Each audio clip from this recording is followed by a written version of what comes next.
Hello guys, just a quick update on where we're at with the ants that we have currently set up here. Still in the early stages obviously, but thought it's been a little bit while, so just give a run through on what we've got and where they're at in their development. So this is the big headed ants, the Phedoles, which my two boys caught downstairs one day. They were kind of, it was fortunate, I don't really know what you would call it, but they lifted up some large stones and they found several queens, a whole batch of eggs at different stages, and the soldiers and a ton of workers. So I didn't kind of realise that queens came to the surface like that, but they did. And anyhow, this is one of AusAnt's outworlds. It's a large one, and it was planned a little bit differently. It was going to just be for them to do their above surface type looking for food and then going back to an actual nest, which I also purchased. But the colony mustn't have been big enough to feel comfortable in the one that I did choose, so I've put that aside. I've plugged in the inlets, and yeah, they decided that even with the sand being quite not deep at all, that they started to dig in. So initially they had started there, and then I thought, oh look, if they're going to be here for a while, let's make it a little bit better for them. So I added some soil, and no sooner had I added it than they started to move across. Unfortunately I didn't see the queen move, but they're all in there. They're quite healthy. The other day I fed them half a cricket for the first time, and I was surprised at the when they did find it, the amount of ants that came out of that anthill. So going to be in here for a little while yet. My plan is to create a terrarium, a little bit, one of those ones where it can be attractive with plants and everything in it, so it could, by rights be put into one of my kids' bedrooms, and my wife will accept it, not scream about it. So that's these guys, and the rest of them I've got in the closet. They're all in that sort of queen stage, where at varying levels. Sorry about the bathroom there. Should pick that towel up, I suppose. But yeah, just quickly, this is my queen bull ant. Look, I'm not going to be one to start mentioning their genus, sort of scientific names. She's just a giant bull ant. And we bought her off a local ant keeper, and she settled in well. She had 2 larvae at the time. Since then, we had a bit of a look the other day, and we found that she has now laid another half a dozen or so eggs, which we're really surprised and also happy about. So every time I put out some protein for her, no sooner does she see it and grab it and take it into the nest for her hungry babies. So she's doing all right.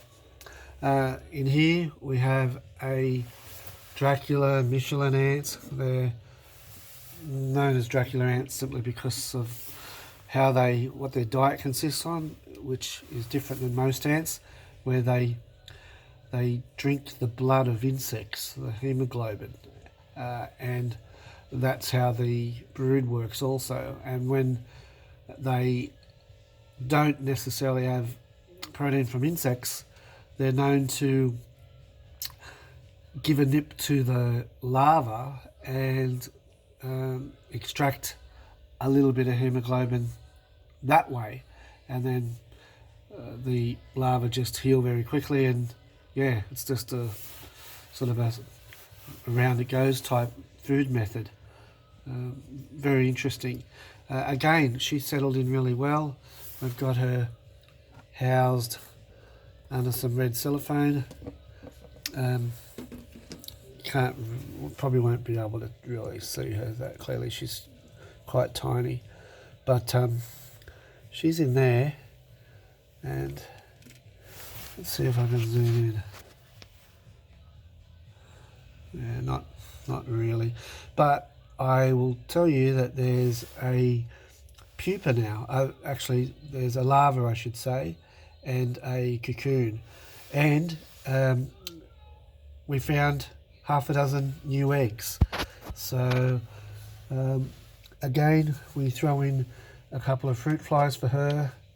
It was a guy online by the name of Stephen Rundle that we bought her from online, and he sent us up a batch of fruit flies as well, and the instructions on how to keep them going, save on money. Any way you can save money is a good way. So happy days there.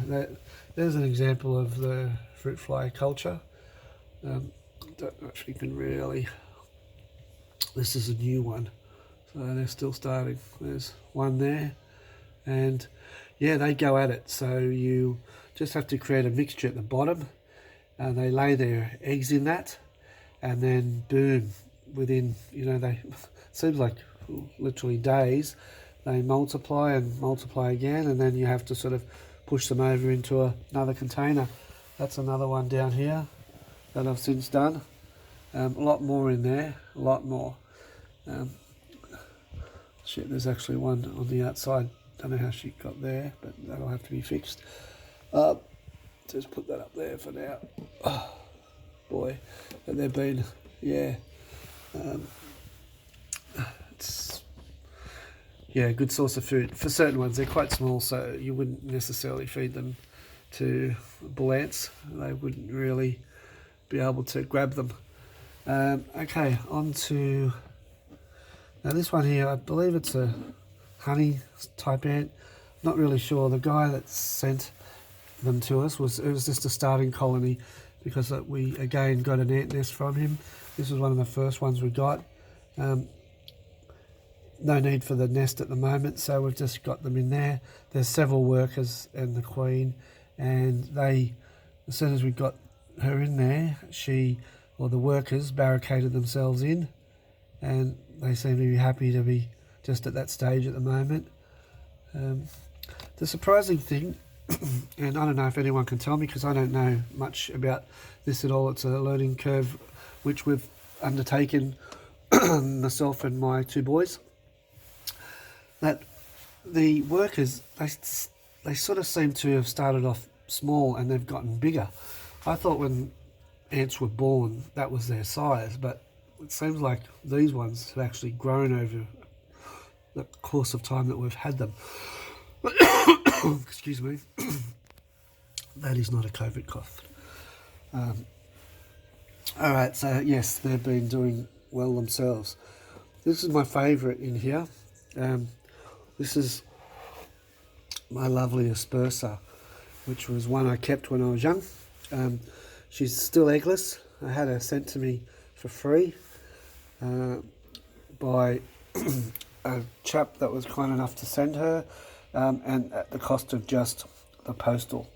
So she's beautiful purple, if you were to get her in the sunlight. There she is there. So she's had to move her from test tube the other day. The cotton on the other one had started to green, which you never want fungus, bacteria or anything like that, around ants when they're at their starter stage, or if really at any stage. It's not good for them. So we'll see what happens in a month's time when the weather warms up. That will be a very big accomplishment if I can find eggs with her. That will be a good colony. So as you can see, I went a bit overboard got a few going. I don't know what's going to happen if they all take hold.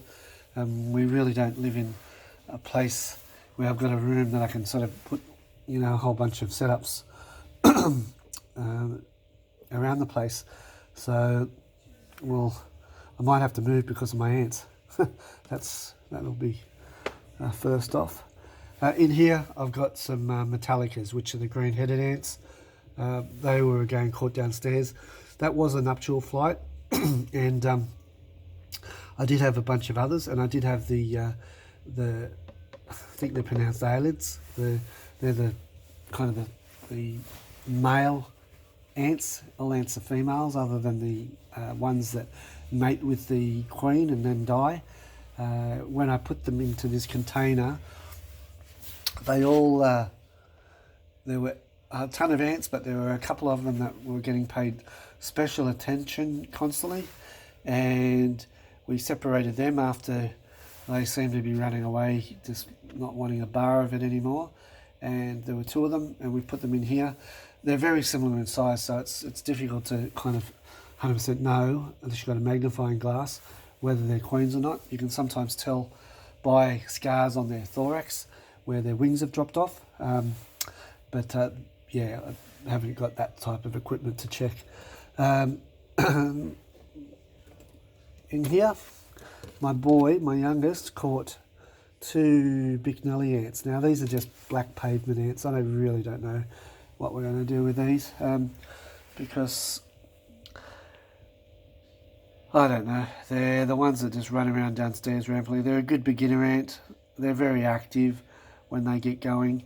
I don't see any evidence of eggs yet, so don't know if they're fertile queens, but he was very proud of capturing them, and so we'll keep those there in those vials for a while and just see what comes of it. Again, we're in winter here at the moment, so it's not the best time for activity with ants.